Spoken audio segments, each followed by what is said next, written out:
আমার কথাবার্তা, চেহারা, ফিগার আর ভালো বংশের মেয়ে হওয়ায় শ্বশুরের মনে জায়গা পেলাম। তাছাড়া আরও একটা কারণ আছে। আমার শাশুড়ি কিছুদিন আগে হঠাৎ ওপারে চলে যায়।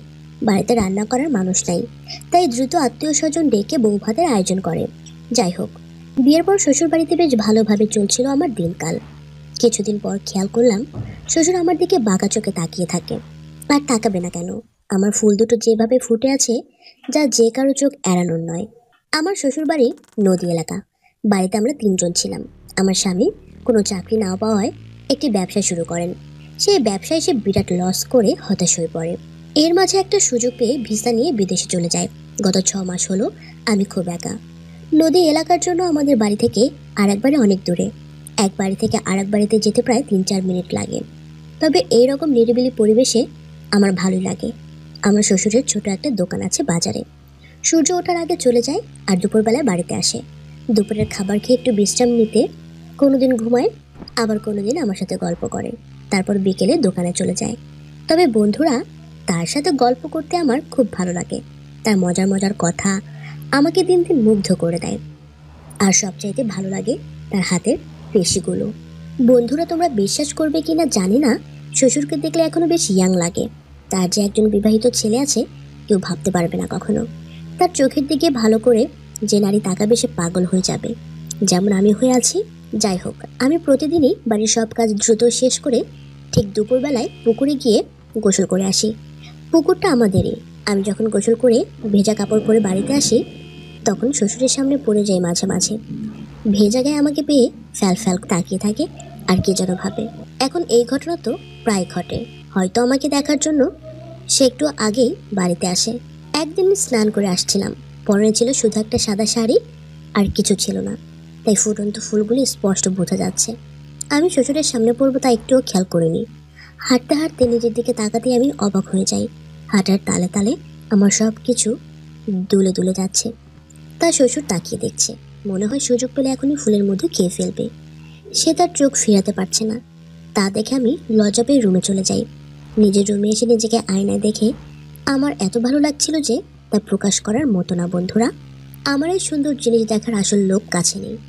এই বয়সে একা একা থাকাটা খুব বেদনাদায়ক। তাই ইদানিং আমার খুব ইচ্ছা জাগে কাউকে আমার মাঠে নামিয়ে তার সাথে খেলতে।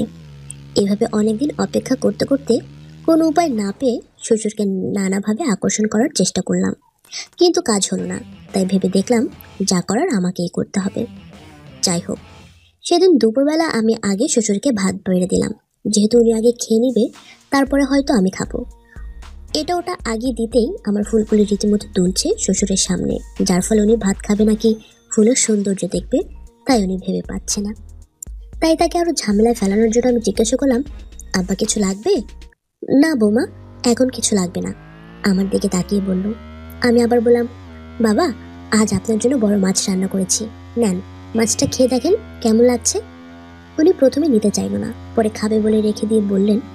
আমি কিছু না মেনে জোর করে মাছের এক পিস দিতে গেলাম। উনি বারণ করতে গিয়ে এক সময় তার হাত আমার ফুলের সাথে লেগে যায়। আমি তার স্পর্শ পেয়ে সাথে সাথে পাগল হয়ে গেলাম আর বললাম, আব্বা নেন না। তখন উনি বলল, খাবো তো, আগে যেগুলো প্লেটে আছে সেগুলো খেয়ে নি, তারপর নিচ্ছি। তুমি খাবে না বৌমা? হ্যাঁ বাবা খাবো, আগে আপনি খেয়ে নিন, তারপরে। এবার উনি বলল, কি বলো বৌমা, না না তা হয় না, তুমি বসো, একসাথে খাবো। শ্বশুর কিন্তু তখন আমার ফুলের দিকে তাকিয়ে আছে। আমি মনে মনে হেসে দিলাম আর আমার জন্য প্লেটে ভাত নিলাম। তার সামনে বাটিতে রাখা মাছের একটা পিস নিতে গেলাম। এমন সময় উপর দিয়ে আমার ফুলের অনেকটা অংশ দেখা যাচ্ছিল। তখন শ্বশুর আমার ফুলের বোটা পর্যন্ত দেখে ফেললো। এমন অবস্থা দেখে সাথে সাথে আড়াল করে ফেলি। লজ্জায় আমি ওখানে শেষ। শ্বশুর এবার সাহস করে বলল, বোমা সমস্যা নেই, এখানে আমি আর তুমি, তাই লজ্জা পাওয়ার কিছু নেই। আমি তো তোমার আপন মানুষ, আর আপন মানুষের কাছে কোনো লজ্জা পেতে নেই।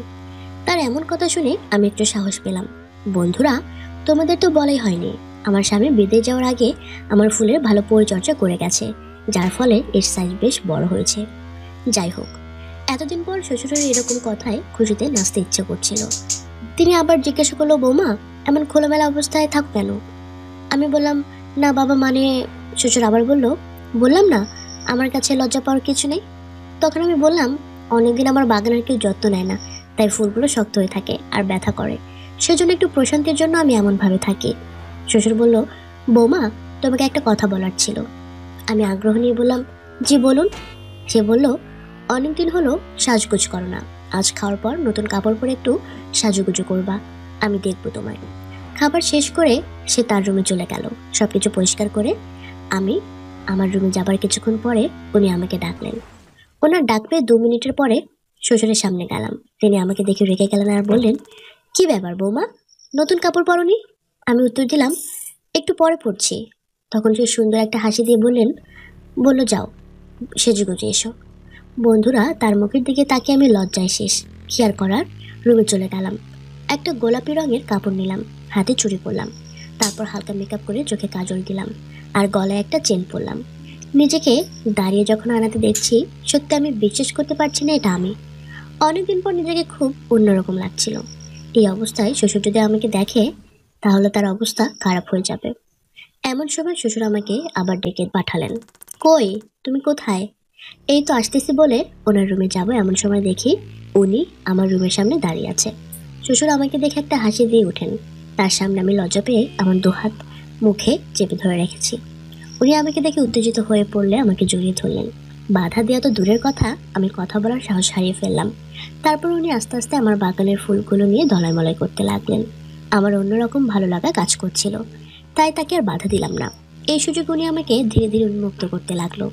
এক পর্যায়ে গিয়ে ওনার খেলোয়াড় আমার হাতে ধরিয়ে দিলেন। এটা দেখে নিজেকে সামলাতে পারলাম না, তাই ওনাকে বললাম, আজকে আপনার দিন। বন্ধুরা, উনি সেদিন আমাকে যে সুখ দিয়েছে তাতে আমি ফুল তৃপ্তি পেয়েছিলাম। আজ এ পর্যন্তই। নিয়মিত আমাকে পেতে চাইলে দ্রুত আমাকে সাবস্ক্রাইব করে আমার পাশে থাকো।